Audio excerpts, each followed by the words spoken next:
Okay, guys and gals, thanks for tuning in. This is Steven here.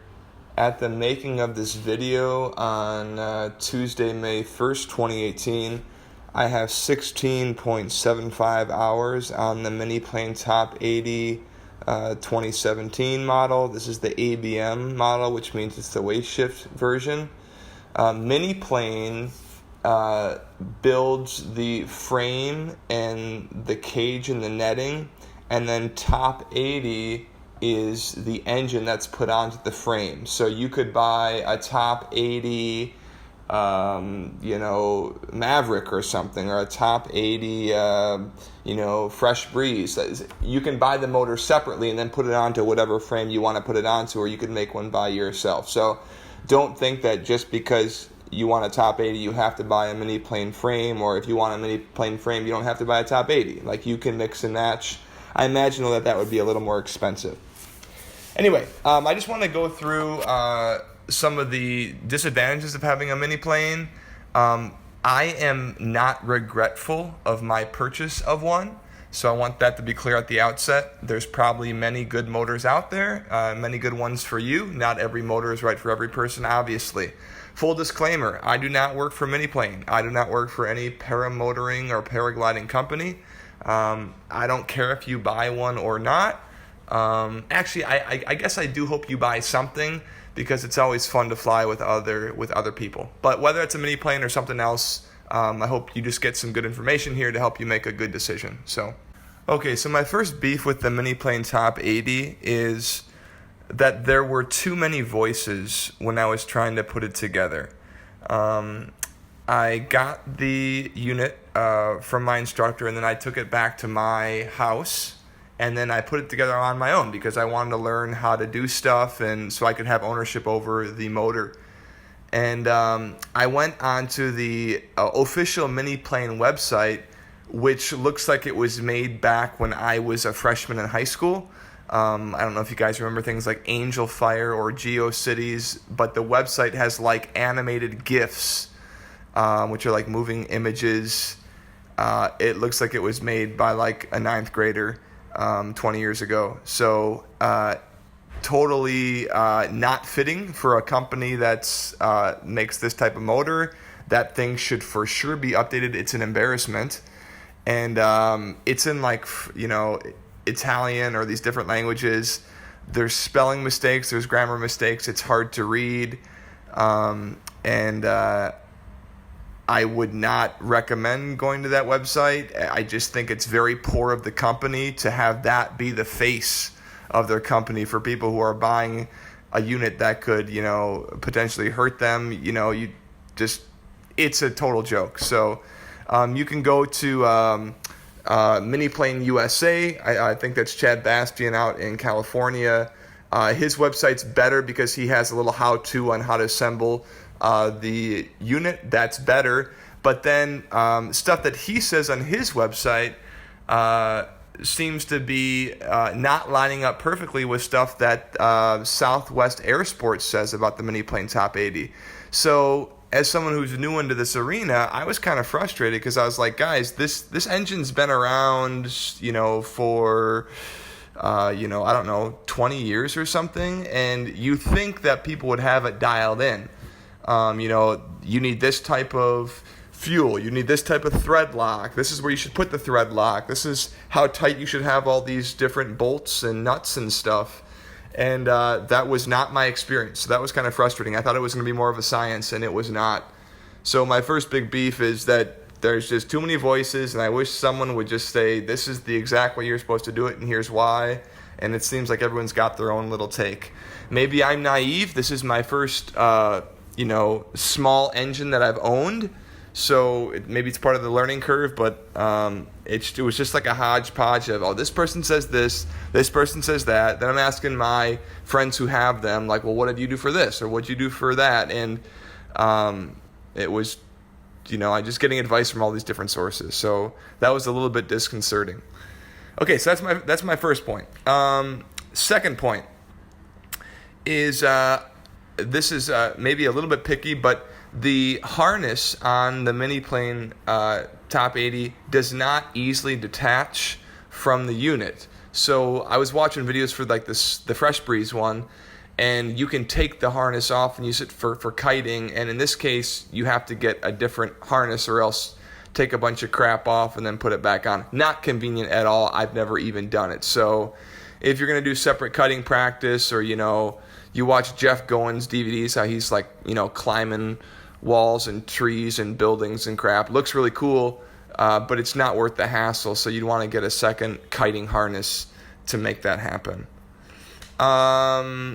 Let's see, my third point, and these are in no particular order. As you see in the video, there's these plastic like tubes that go on the outside of the frame to protect the lines from chafing, and on the side of the fabric where the net attaches to the like frame, and it just looks kind of cheap that you have to put these extra plastic pieces on it. I guess it just looks cheap. They stay on fine. They're black in color, but it's just like, hey, bust out the super glue and the Scotch tape and some toothpicks, and we'll just kind of put this thing together. It doesn't leave for an aesthetically pleasing look. So I thought maybe that could have been done a little bit better. I don't know how. I'm not blaming anyone for it. It just looks kind of cheap. So. One other thing I wanted to add about this, on the point about like things looking kind of cheap, when I have to attach the airbox to the frame with a zip tie, I'm like, really? Man, I mean, that like, is this a 5th grade project here? Again, it works great. Just aesthetically, this does not look super pleasing, and you would think for over $5,000, close to $6,000, that they would have a better solution than taking a zip tie to the top of the airbox hole and wrapping it around one of the radial arms. Like, again, it looks like a 5th grader put this thing together, for a project. So not super great. And I guess a final point on quality. I had another video that I made where I showed the one of the air tubes cracked and just basically disintegrated. And this was after, I don't know, maybe around 10 hours of use, and I like totally babied this motor. And it just seemed like, for the amount of money that you're paying for this thing, to have something fail that drastically was like, something was missed in the execution or in the checkout process of the motor. So, or the motor in the frame. I just thought that was poor quality. I thought that was unacceptable. And so I made a video and I let people know. All right, number 4, the netting seems pretty thin and not super sturdy. I'm sure I could tighten it a little bit more down at the bottom there.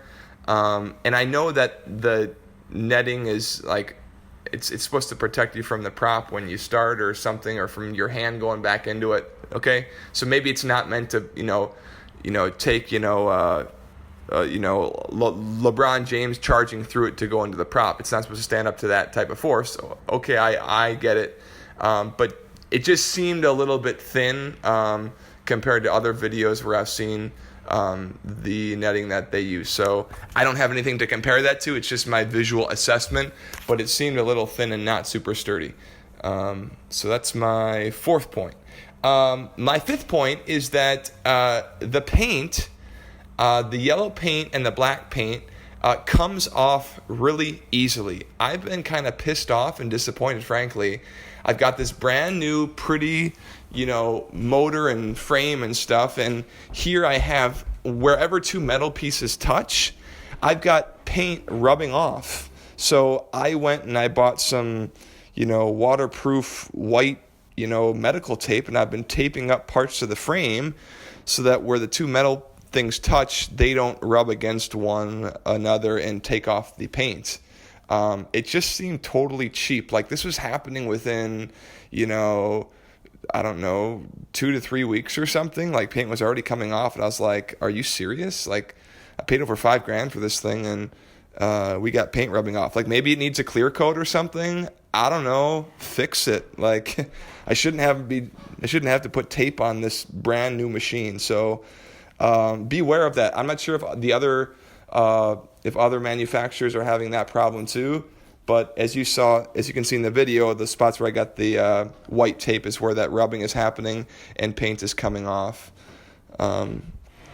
Okay, and also I put some tape down on the bottom because when you tilt the motor forward to put it onto your back, there's a part where the black rubber strips are not protecting the yellow frame from the ground, so that can get scraped up. So I just wanted to preserve that. It looks crappy and stupid. Maybe I'll get some black tape or something to make it look better, but I just wish that the paint job would be better so that wouldn't be happening. That was point number 5. Point number 6 is the fuel cap is not the easiest to reach.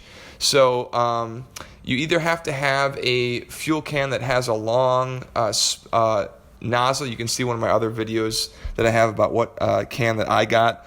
Or else you need to get a funnel. So I just wish that were a little easier. I had one spill at the gas station. That kind of sucked with the gasoline and oil.